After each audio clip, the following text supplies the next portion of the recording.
Glendale City Council and Glendale Successor Agency meeting of July 23rd, 2013 at 3:05 p.m. And we have a roll call for the City Council. Council members Friedman. Here. Najarian. Here. Quintero. Here. Sinanian. Here. Mayor Weaver. Here. And for the Successor Agency. Board members Friedman. Here. Najarian. Here. Quintero. Here. Sinanian. Here. Chairman Weaver. Here. May we have your report? The agenda for the July 23, 2013 joint public meeting of the City Council and Successor Agency was posted on Friday, July 19, 2013 on the bulletin board outside City Hall. Thank you. And first item? Item 1, Director of Economic Development regarding authorization for the issuance of and sale of 2013 tax allocation refunding bonds to refinance outstanding bonds. At item 1A is the Successor Agency resolution authorizing the issuance and sale of 2013 tax allocation refunding bonds to refinance outstanding bonds of the former agency, requesting certain actions and findings by the Oversight Board and approving related matters. Thank you. Mr. Ochoa. Yes, sir. We are asking for your approval to refinance three different series of bonds with a tax allocation bond. The three bond series total $88.97 million, carry anywhere from a 4.3 to a 5.5% interest rate. We would refinance down to a 3.25% interest rate. At this point in time, saving considerable funds, of which a little over $400,000 would $485,000, I'm sorry, would flow back to City of Glendale. The report was prepared by our Principal Administrative Officer, Elena Boboli, and if you have any specific questions, she can answer those for you at this time. Wait up. We may not have any questions. Have any questions? I have questions, but I'd rather hear her go first. Okay. Ask her a question. She has. Oh, you want to hear the report? Okay. Good afternoon, members of the Successor Agency and City Council. In April, the Successor Agency authorized staff to investigate refunding of the former agency's bonds.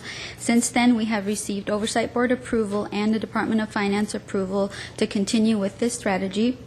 In June, you approved consulting contracts for 3 consultants to help us with this effort, and today we are asking for your authorization to move forward to the next step in the process. With that, we are recommending identifying an underwriter at this time to allow for their inclusion in the document preparation, along with the DOF review and the sale of the bonds.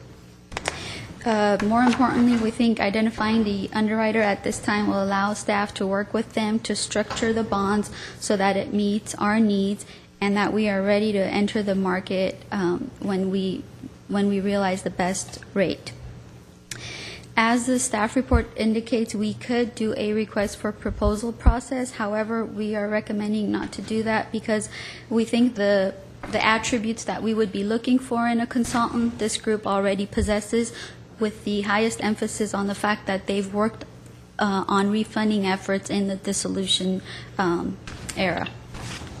The underwriter's fee will be subject to review by the Successor Agency's financial advisor to assure that it's in line with the market.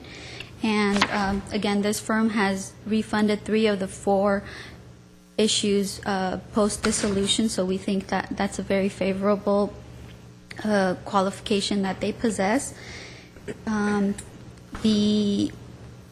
The firm's lead investor was involved in the Glendale Agency's 2010 and 11 bonds, and they thoroughly understand Glendale and its unique issues.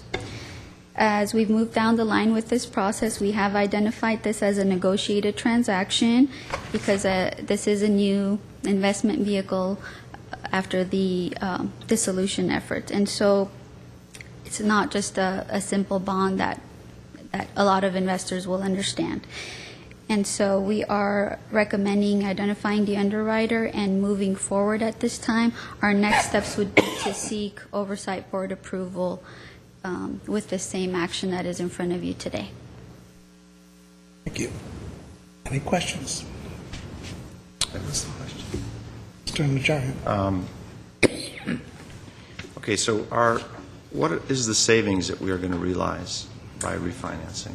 It's about $875,000 annually, and so the less we request of this tax increment money, the more that's available to be distributed to the taxing entities, which the City of Glendale is one of. Okay, so we're going to take about a $450,000 chunk out of that for the city For this, annually? to repay the city's loan, correct. Back to City of Glendale. And this is a negotiated process as opposed to an RFP. Is that in compliance with our policy regarding bond issuance? You'll remember that the competitive bid requirement is for the city, not the successor agency. So Okay. it does comply with our process. with the Okay, so process we're that we okay have. with that as a successor That's correct. agency. Okay, and we're fully confident that Southwest Securities can handle this and get us the best rate out there. Yes. Yes. Any other questions? I have questions. So how much would competitive bidding process cost on this? And how much time would it require? How much would be expense and the expense and how much time would it require? I don't know that it would cost us any more, but on the process, I'll let Mr. Lanzafame. I think the main cost would be in interest, if you could even get somebody to bid on it. The difference between these bonds and a vanilla bond, a general obligation bond, or an insured tax exempt bond, a tax anticipation note from before, is everybody knew what that looked like, and so they knew how much they had to bid to buy the bonds and how much they could sell them for. With this, it's a little bit of a different animal, and not everybody is up to speed on it. So they would throw a number, a high number on there to make sure that they covered anything that might come up. They won't really know. That is if they even bid. In talking to our financial advisor, we're not sure that we would even get bids on a competitive sale. And that's why we're recommending a negotiated sale. And what are the time constraints on this transaction? Time constraints is we need to be ready to refund bonds in December. So we must be through the Department of Finance approval process, have all of our documents prepared, approved by you, and then be in the market. So we hope to do that all in the October timeframe so that we're prepared when December comes around that we can call these. If we miss that window, we have to wait another year, and we're not sure where interest rates will be. Okay. And in our packet, there was a letter of approval from the Department of Finance, and it appeared to have been probably mishandled by them somehow because it seems to be addressing City of Bell Gardens as opposed to us. And we compounded the error by including it in your packet. We actually recognized that, and we knew what the department was talking about. In conversation with them on the telephone, we formally asked them to issue a new letter, which they did, and we didn't put it in the packet for you. We had the original letter. So we will get that out to you. But the Department of Finance did recognize City of Glendale and did authorize the refunding of these bonds. So we do have that letter? We do have that letter in our And it files. basically says the same thing except substitutes City Exactly. of Glendale. Correct. They were using a form letter. Okay. And the council member Najarian alluded to this, or to some of this, my concern is that we're going with the negotiated sale process as opposed to the competitive sale. And I heard the reasoning as to why this is happening, because it's sort of a new creature. There aren't that many entities out there that understand the transactions well enough.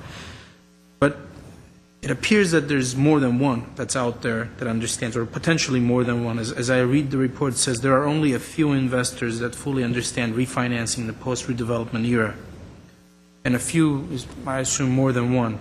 So if it's not going to cost us more, why not put this out to bid? If we're not under time constraint, why not, if for nothing else? And I recognize that we may very well, probably likely to end up with the same entity as the winner of this process, Southwest Securities. But why not just do it so that our residents see that we are being transparent, and since when we're not under time pressures, we are willing to go through the process, especially given the fact that, Measure C was on the ballot and it got defeated, and it appears that the residents of Glendale are interested in the competitive bidding process. think there's a couple of things with respect to that. First and foremost, with Measure C, recognizing that what we wanted to do was take the city in a direction that would be more akin to the redevelopment agency or the former redevelopment agency. But I think the bigger issue is along the lines of what happens if we go to market and there is some trepidation, there is some concern over what the pricing on these bonds would be. Confidence is a sketchy business at best, and when there's blood in the water, folks start to move away from you. And if we hit the market at the wrong time with a instrument or a process that is still unfamiliar because of the freshness of the Dissolution Act, I would fear that we put ourselves out there in such a way that the financial markets may not respond kindly to us, as opposed to taking the one in the hand versus the two in the bush type of approach of just going out to see what the market will bear out.